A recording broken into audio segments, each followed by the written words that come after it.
alegria, quero saudar a todos com a paz do Senhor. Eu quero ler o texto, sabedor de que o trabalho termina 1 hora, mas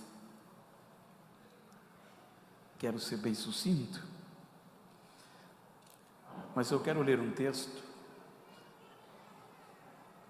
muito conhecido, que está no livro de Ruth, capítulo 1.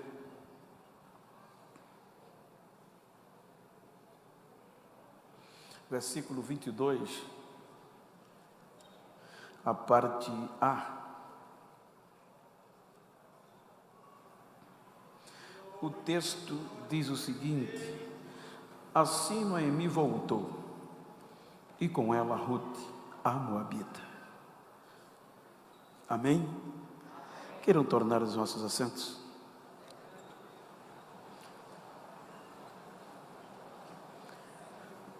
Queridos, quero agradecer carinhosamente ao pastor Oídes, presidente desta honrada e coesa igreja, e em nome dele agradeço a todo o corpo administrativo, ministerial e obviamente a toda a igreja.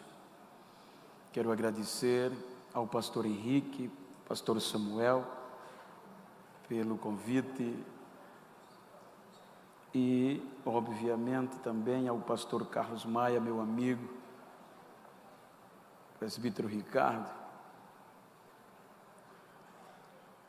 que nós temos uma amizade há dias e há anos.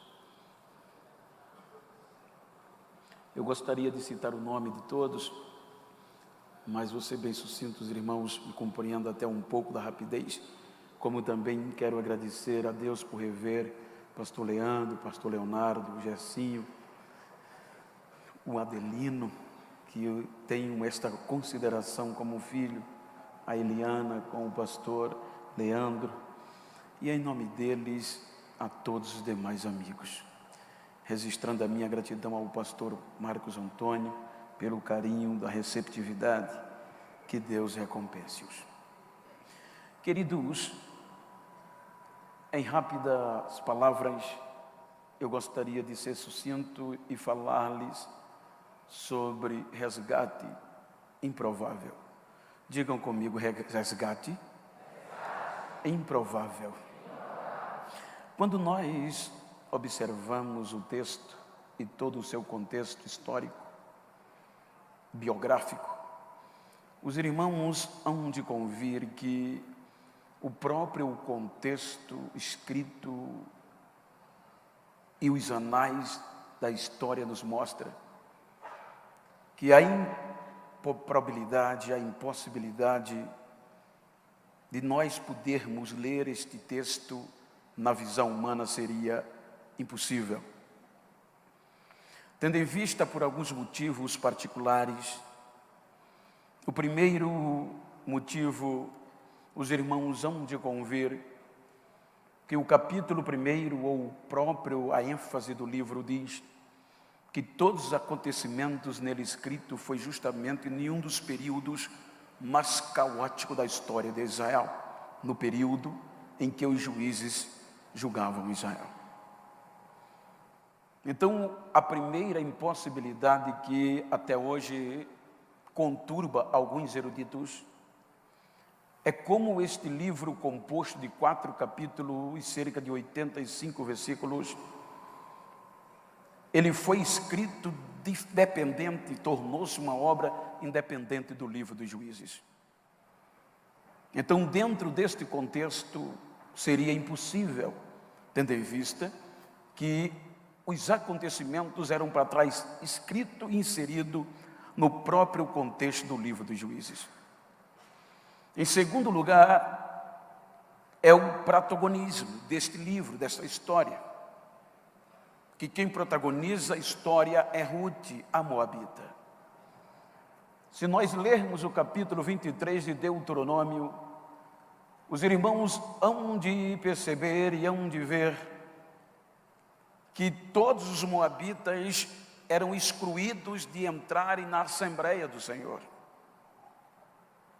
Então, tanto pela ótica humana como pela ótica da lei, seria impossível nós estarmos lendo esta história independente dos acontecimentos e dos escritos dos juízes. E quando nós observamos todo este contexto, a Bíblia diz que justamente neste período que os juízes julgavam Israel, desencadeou uma fome sem precedente na história de Israel, por conta da decepção espiritual que o povo se conduziu diante de Deus.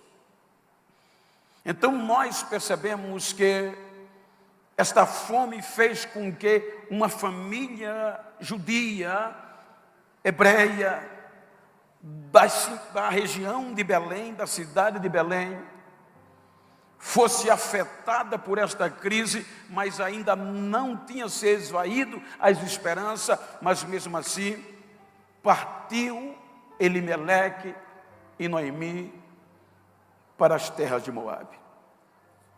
Então agora, por conta da crise, esta família rompe as fronteiras de Israel e vai habitar em Moabe. Moabe sendo uma terra excluída. Moabe, pelo próprio Deus, estava distante das realizações das promessas.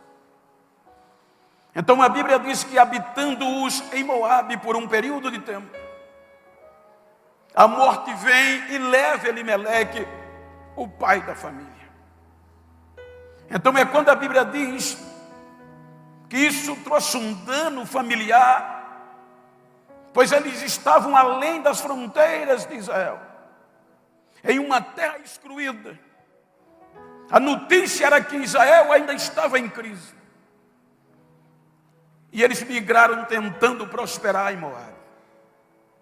E quando tudo parecia bem, a morte vem e tira o esteio da casa.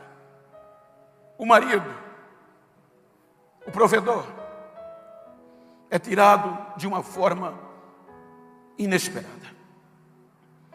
A Bíblia diz que os dois filhos, como homem em uma cultura machista, tomam a dianteira. Mas ao cabo de 10 anos, que se casaram com duas mulheres excluídas de entrar nas assembleias do Senhor, eles casam-se. Mas ao cabo de 10 anos, inexplicavelmente, a história nos dá subsídio, mas inexplicadamente eles morrem. Então a Bíblia diz que ficou desamparada Noemi de filhos e de marido. Agora longe de Belém, além das fronteiras, dentro de uma terra excluída pelo próprio Deus, está uma crente desamparada. A palavra desamparada é sem amigos, sem amparo, sem socorro, sem perspectiva de sobrevivência. O próprio texto traz a tônica desamparada. Agora, o que tinha para ladear e trazer esperança? Duas moças excluídas. Olha a cena, uma crente desamparada, ladeada por duas moças excluídas. Quem investiria em um projeto desse? Quem investiria em um resgate desse, gente? Olha a tônica, a ênfase, desamparada e ladeada como socorro por duas moças que Deus proibiu de entrar na sua casa. Então a volta não podia pensar. Você investiria em argumento para resgatar alguém nessas circunstâncias? A Bíblia nos mostra que agora, para piorar, a notícia começou a chegar. A crise saiu de Belém. E Deus está abençoando o povo em Belém. Então agora vem a consciência. Por que eu saí? Porque não convenci o meu esposo de esperar no meio da crise? Porque eu não falei com o meu esposo que é melhor ralar, é melhor até deixar o cabelo cair na crise, mas sabendo que ali Deus está, do que tentar melhorar aonde Deus não está. Agora a opção era: eu fico ou eu volto. Para ficar era mais fácil.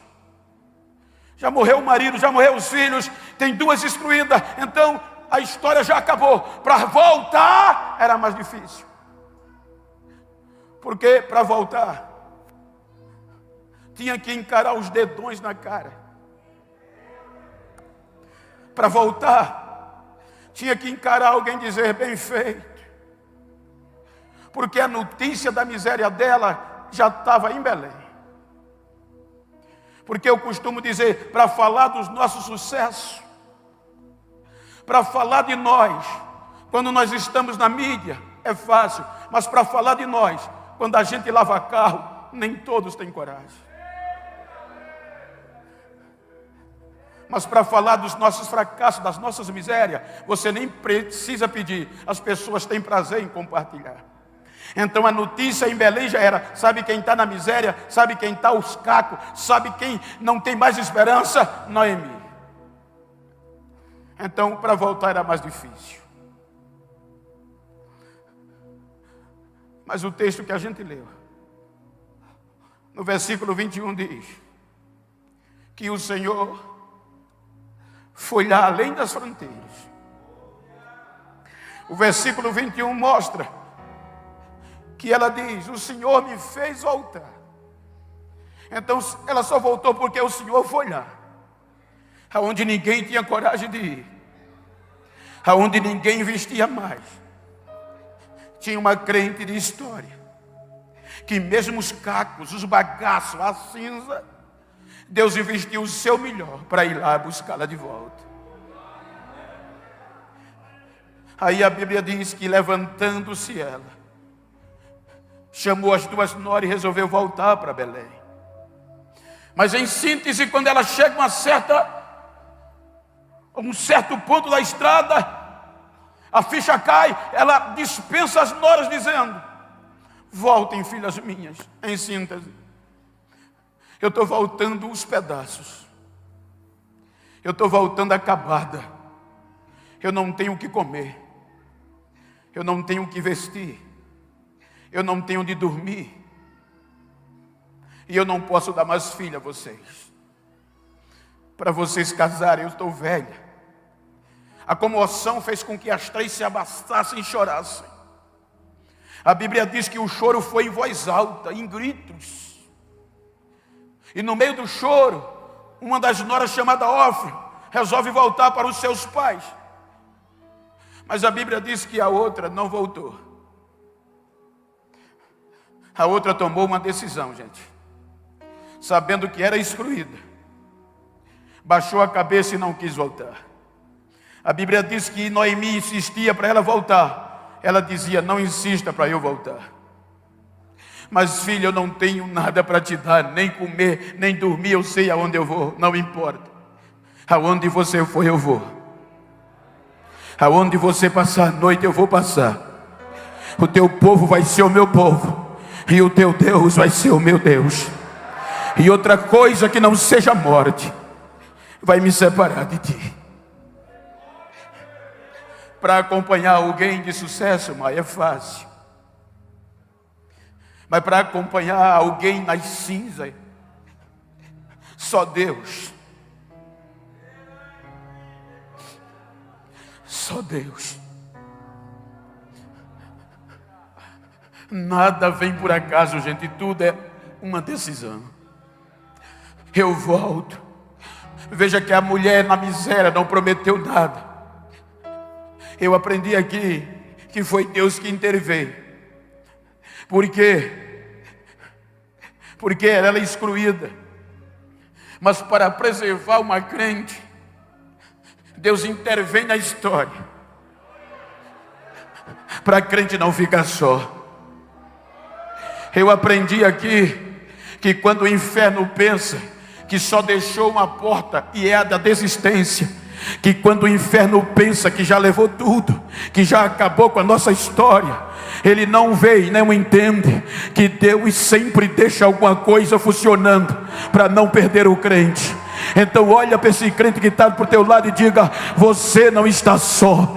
No meio da crise não desista, porque Deus sempre deixa alguma coisa funcionando para você não desistir. Elas voltam.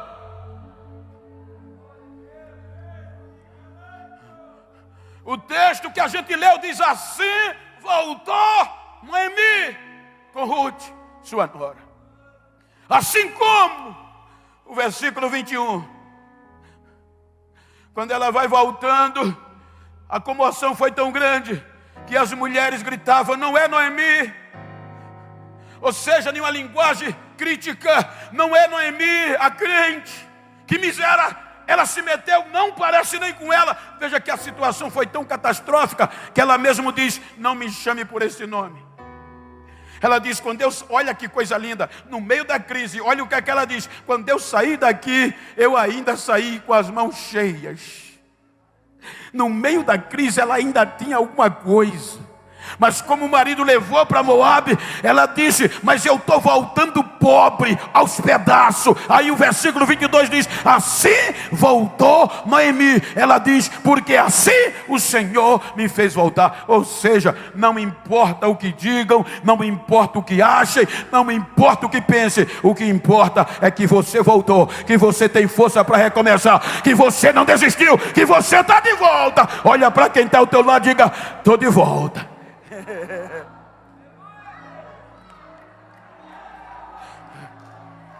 Alguém não vai gostar. Diga para ela: alguém não vai gostar. Alguém vai fazer biquinho, mas eu estou de volta. Vai ter que me engolir, eu estou de volta.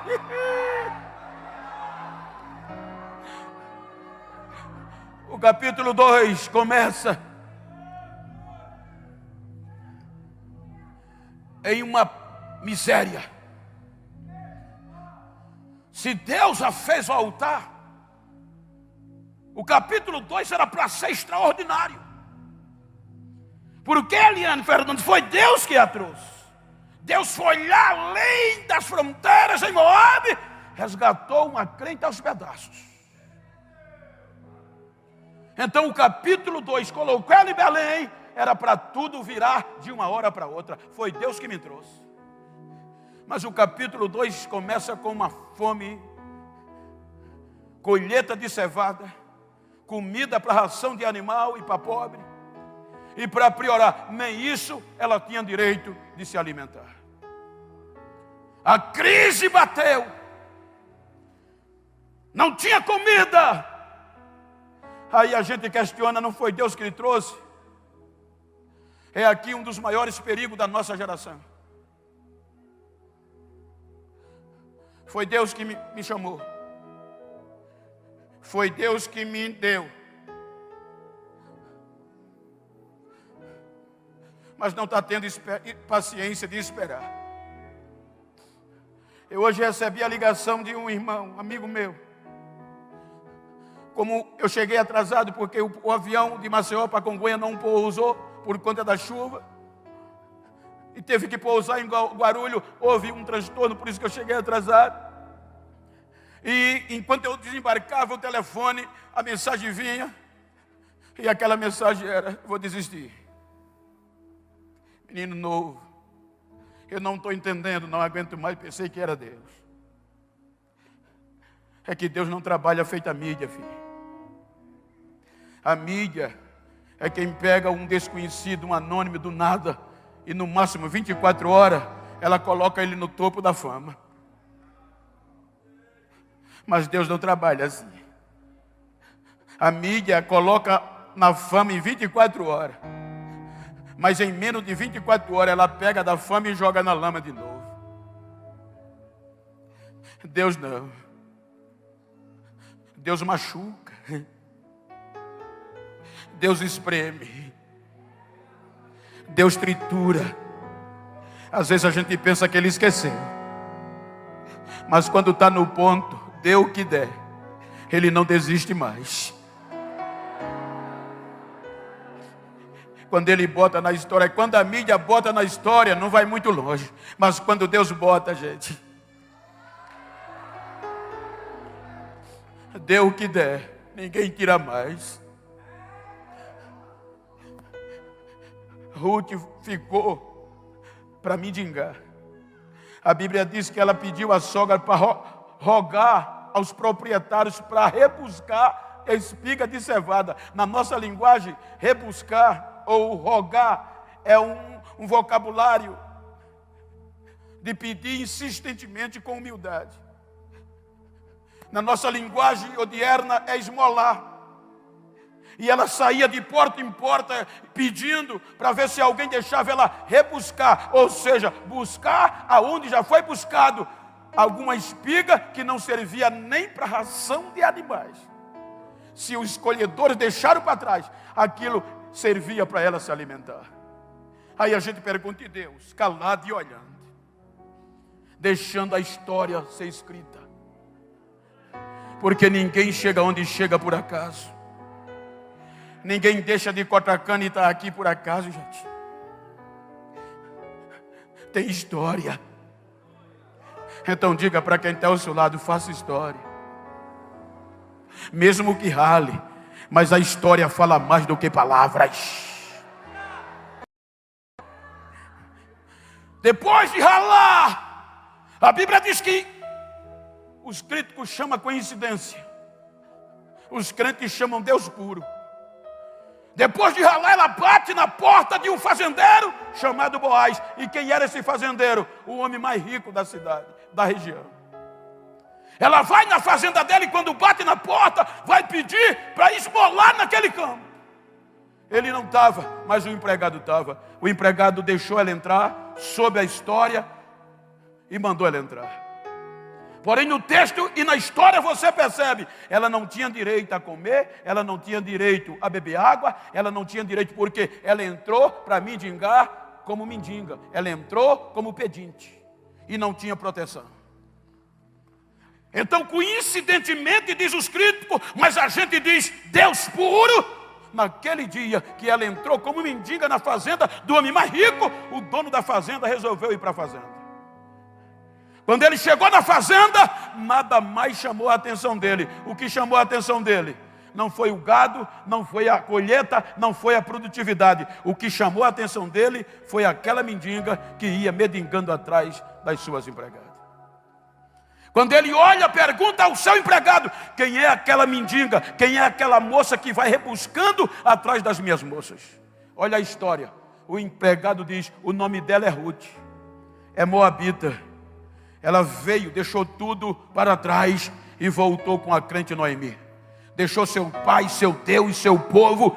E todo mundo sabe que ela tomou uma decisão. O Deus de Israel, ela tomou como seu Deus.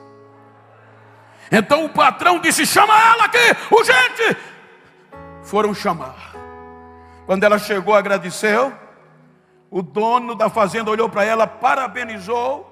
Que o Senhor Deus de Israel galardoe você pelo que você fez. Apertou a mão e disse para ela, eu sei a sua história, filha. A partir de hoje o quadro vai mudar. Você não vai mais mendigar no campo de mais ninguém. Em outras palavras, você não vai bater mais de porta em porta.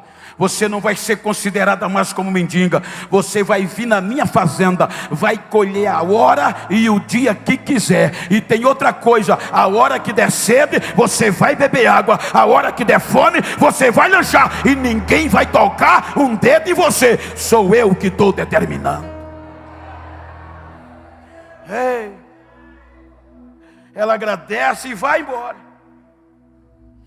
Aí para melhorar a situação, quando ela vai embora, o dono chama o encarregado e diz a ele, ela está se esforçando muito.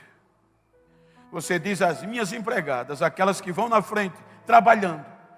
Era costume, elas colhiam as melhores espigas, colocava no cesto, amarrava o fecho e ia para a eira. Então ele disse: diga a elas que quando colher as melhores, que amarrar os feixes, que olhar para trás, que Ruth vir, pode tirar o feixe da costa, afrouxa o fecho e deixa cair as melhores espigas para ela colher as melhores. O problema não está na história nem no dono. O problema para quem vai recomeçar é quem muitas vezes vai na frente. Porque o maior problema para a gente recomeçar, quando somos resgatados de onde ninguém esperava, é quem vai na frente que acha que é alguma coisa. Aquilo não vale nada mais não. Aquilo, a história só é cruel. Mas não tem problema não, filho. Não importa o que se diga, importa o que o dono diz. A última palavra é dele. Então eles alavam, colhia o pelo, o sol, apertava o fecho antes de chegar na eira. Quando olhava para trás, já vinha Ruth, que todos chamavam de mendiga. Já vem a mendiga. E agora? A ordem é afrouxar o fecho. Afrouxava o fecho e as espigas iam caindo. E ela só ia apanhando, mesmo que não quisesse. Mas foi o dono que mandou. Então diga para quem está ao teu lado, só para chatear, diga: a partir de hoje, depois desta vigília, pode ser que alguém não entenda, pode ser que alguém não goste de mim, mas vai ter que afrouxar o fecho. Vai ter que afrouxar o fecho, porque Deus tem coisas maiores para mim.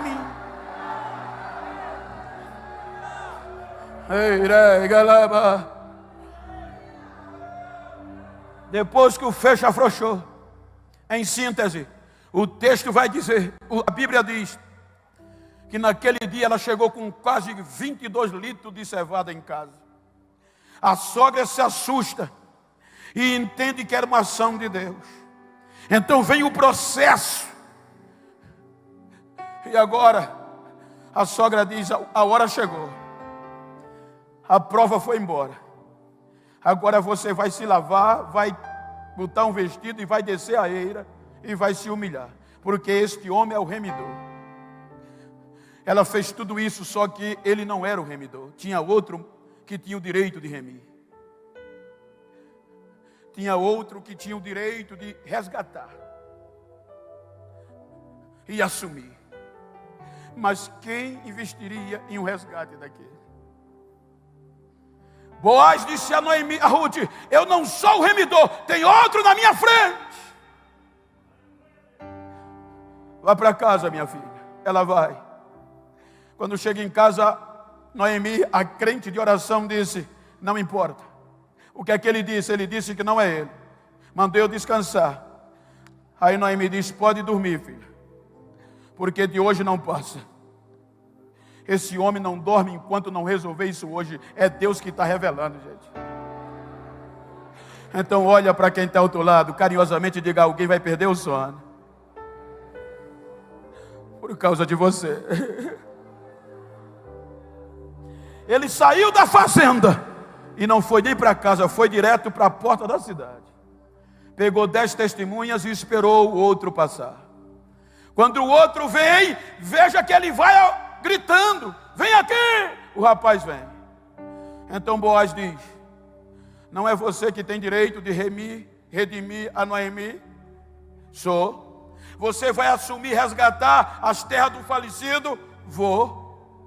Aí Boaz disse: se você resgatar as terras, você vai ter que assumir Noemi e a estrangeira que veio com ela. Quem investiria naquilo? Aí o homem disse: não dá para mim não. Aí eu vou ter prejuízo. Aí o homem mais rico da cidade disse: se tu não quer, passa para mim. Mas você vai ter coragem de investir? Vou. Naquilo vou. A Bíblia diz no capítulo 4 que era costume em Israel, quando o primeiro que tinha direito não queria acreditar e não redimir, ele tinha que tirar o sapato e dar a quem queria e voltava para casa descalço. Aí a Bíblia diz que aquele primeiro sentou, tirou o sapato e deu a Boaz e voltou para casa descalço. Dá para entender? Dá um riso para quem está ao teu lado e diga: ainda hoje eu estou com dó de quem não quis investir em você. Vai ter que voltar para casa sem sapato, para saber que ainda tem quem invista em você, para saber que ainda tem quem acredite em você.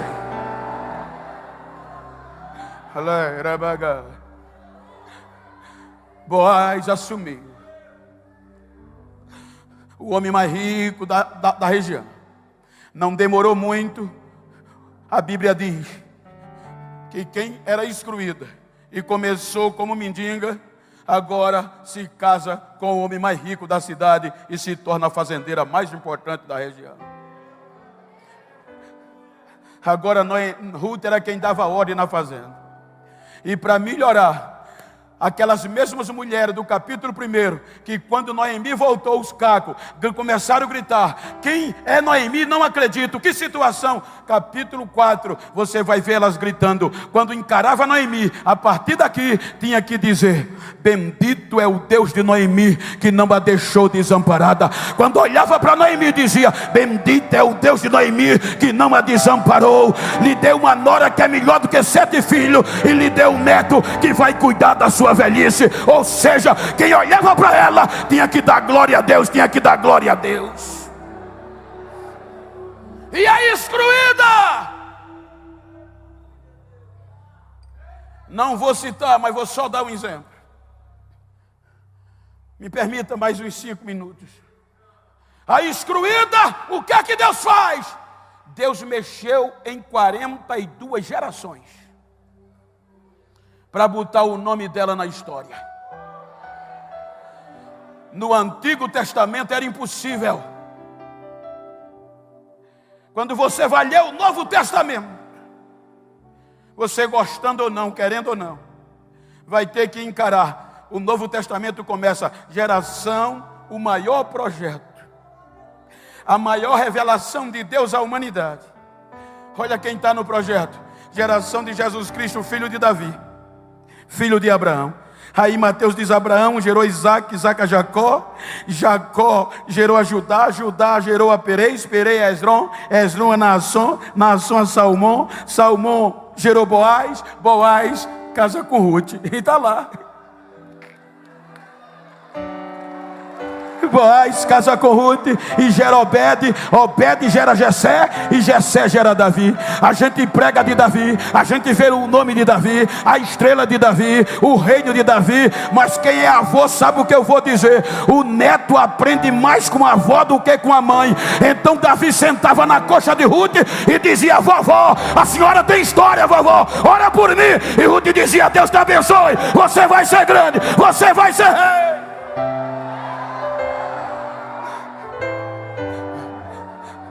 Me permita, pastor, mais uns 5 minutos.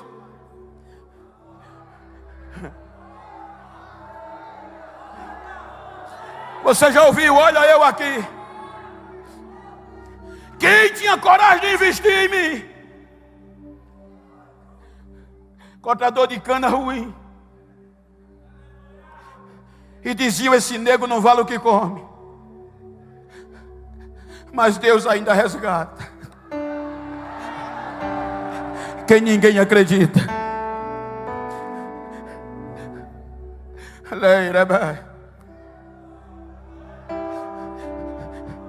Deus foi dentro da canavial e me tirou e me disse: as fronteiras do mundo vão se abrir, porque eu tenho um projeto lindo através de você. Você vai servir de exemplo para quem quer desistir, para saber que eu ainda acredito. Quem acredita que Deus ainda vai além de fronteiras para resgatar quem ninguém tem coragem de resgatar mais. Me salvou, me batizou com o Espírito Santo.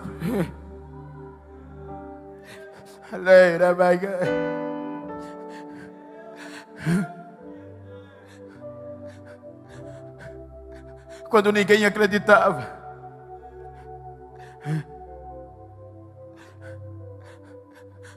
em um culto, o pregador me deu a profecia de que eu ia viajar o mundo pregando o evangelho, dentro da cana, a igrejinha.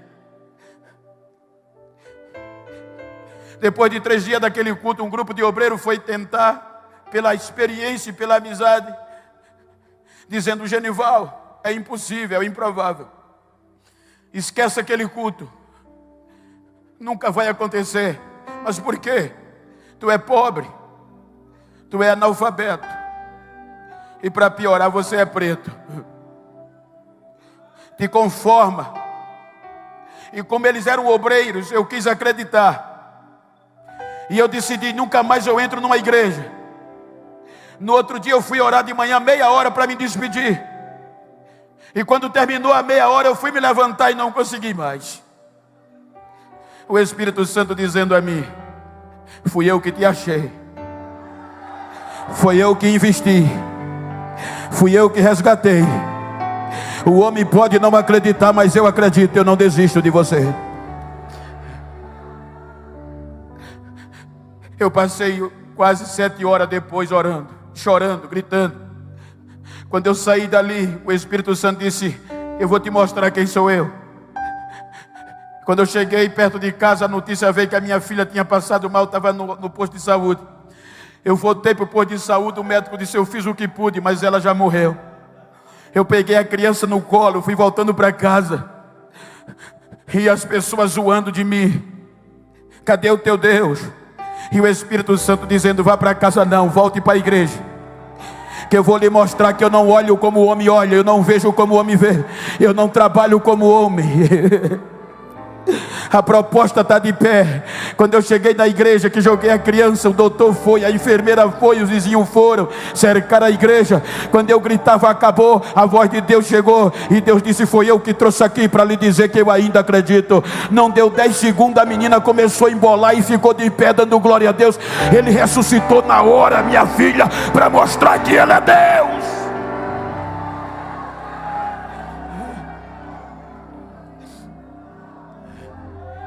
Em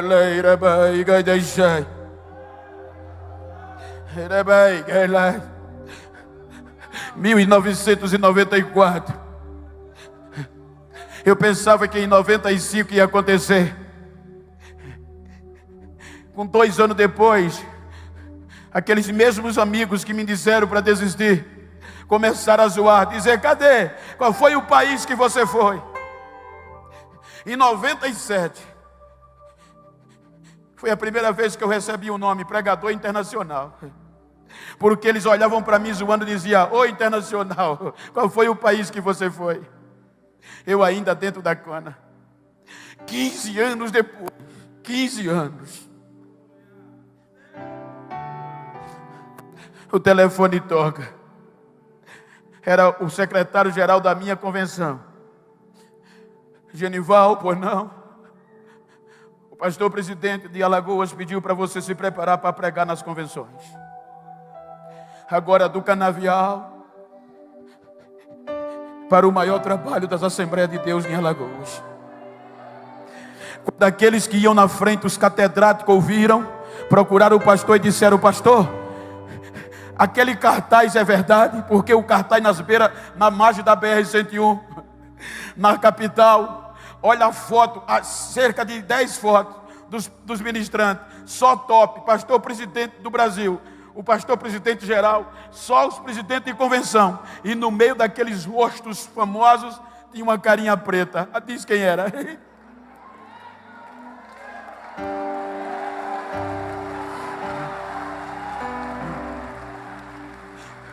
Aí os que iam na frente correram para o pastor e disseram: pastor, o senhor vai ter coragem de botar esse nego para pregar? Vou. O senhor sabe que ele é da roça? Sei. Sabe que ele é analfabeto? Sei. Sabe que ele não tem cultura? Sei. O senhor perdeu o juízo? Não. O que é que houve, pastor? Deus mandou afrouxar o feixe, então vou afrouxar. E afrouxou o feixe. E olha onde eu estou, olha onde eu estou, olha onde eu estou. Depois que o feixe, Deus ainda resgata.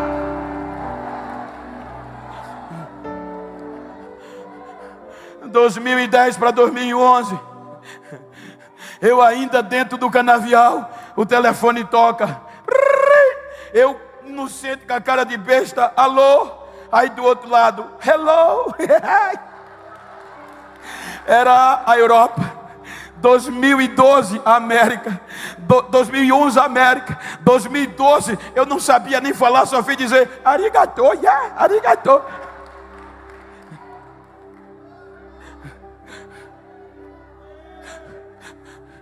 Eu cheguei ontem de uma viagem internacional. Só fiz trocar a mala e me preparar para vir para cá. E os meus ombros vieram molhados de lágrimas porque não queriam me deixar vir.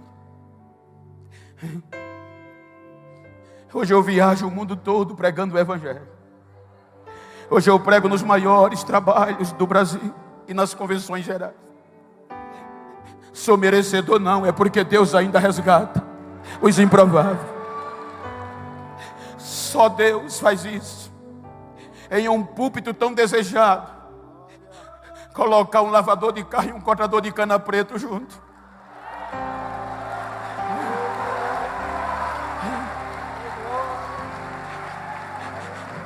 Isso já é motivo para você não desistir.